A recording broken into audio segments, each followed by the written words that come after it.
What if everything you believe about yourself, your name, your history, your personality, is only a story? What if your birth was not the beginning of you, and your death will not be the end? At first, that sounds absurd. You have memories, a body, a timeline, a personal narrative.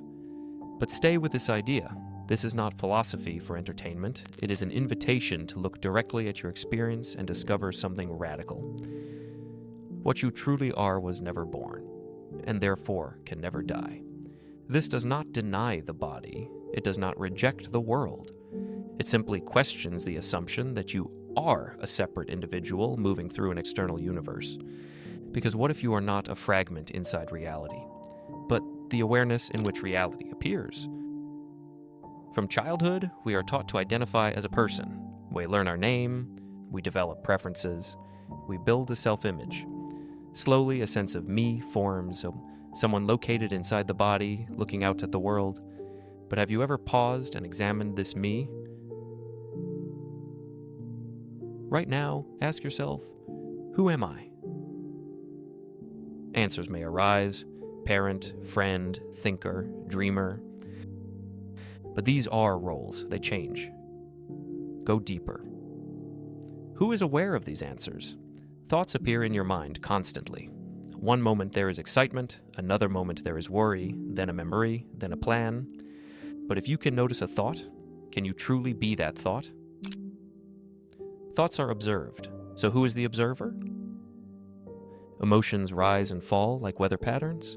Anger comes, joy comes, sadness comes. Yet something remains present through all of it. That unchanging presence, that simple knowingness, has been here your entire life. When you were 5 years old, experiences were different. When you were 15, everything shifted. Today, your body and personality are different again. But hasn't there always been a silent awareness behind it all? That awareness did not age, it did not grow, it did not become more or less itself, it simply witnessed. Imagine the ocean. On its surface, waves rise and fall. Each wave appears separate. One is taller, one is smaller, one crashes dramatically, another dissolves quietly. But every wave is made of the same water. The wave has no independent existence apart from the ocean. In the same way, the person you believe yourself to be is like a wave, a temporary movement in something much larger. The ocean is awareness. The wave is the personality. The wave appears, moves, and disappears. But the ocean remains. When you identify only as the wave, fear dominates. You fear disappearance, you fear failure, you fear loss. But when you recognize yourself as the ocean, as the awareness in which all waves rise and fall, something shifts. There is space, there is ease, there is freedom from constant self-defense. Let's make this practical. Right now, notice your breathing. You are aware of it. Now notice the sounds around you. You are aware of them too. Notice any thoughts drifting through your mind. Again, awareness is present. This awareness is not something you create. It is not something you turn on. It is already here. You do not need to search for it. You cannot step outside of it. Everything you experience, sensations, emotions, ideas, appears within awareness. But awareness itself does not appear as an object. You cannot see it the way you see a chair or hear it the way you hear music, and yet it is undeniable. Without it, no experience could exist. This awareness is not personal. It does not have a name. It does not carry a history. It does not improve or decline. It simply is, and that is what you fundamentally are. Not the story, not the body, but the field in which they arise. When we say you were never born, it does not mean your body did not begin. Of course it did. It means that awareness, your true nature, did not begin with the body. Look closely. Before you learned your name, awareness was present. Before language formed, awareness was present. Even in deep sleep, when the sense of me disappears, awareness remains as the potential for experience. Birth belongs to the body. Death belongs to the body.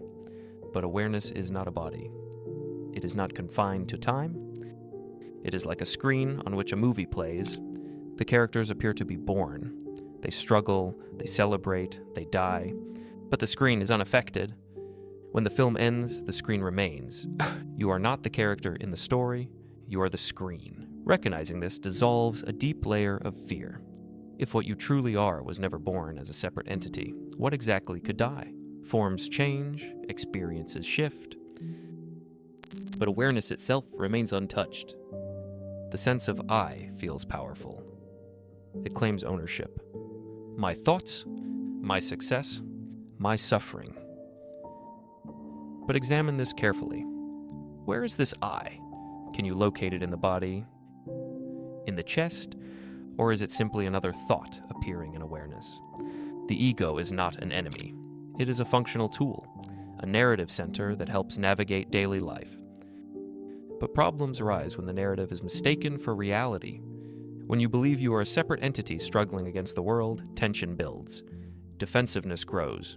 Comparison intensifies. But when you see that the I is simply a mental construct, a story being told, its grip softens. Life continues, actions still happen, decisions still occur. Like a river flowing without needing to announce that it is flowing. What would life feel like without constantly protecting an identity? Notice how much energy goes into maintaining an image, trying to be seen a certain way, trying to avoid failure, trying to secure approval. All of this revolves around preserving the story of me. But when you step back and recognize yourself as awareness rather than the story, something remarkable happens. Experience becomes lighter. Criticism stings less deeply. Praise inflates less dramatically. Emotions are felt fully, but not clung to. You do not become detached or indifferent. In fact, you become more present. Because without the constant filter of self-concern, you meet life directly. You listen more deeply, you respond more naturally. Compassion increases, not because you force it, but because the boundaries between self and other soften. The same awareness looking through your eyes is present in everyone. The illusion of separation fades. It is natural for resistance to arise. If there is no separate self, who is living this life? Look carefully. Life is already happening. Your heart beats without asking permission. Breathing continues on its own. Thoughts appear spontaneously. Even the decision to move your hand arises before you consciously claim it. The idea of a controller is assumed, but rarely examined. Functioning does not require a separate entity at the center. It only requires awareness and natural processes. Another fear may surface. If I let go of my identity, will life lose meaning? Actually, the opposite occurs.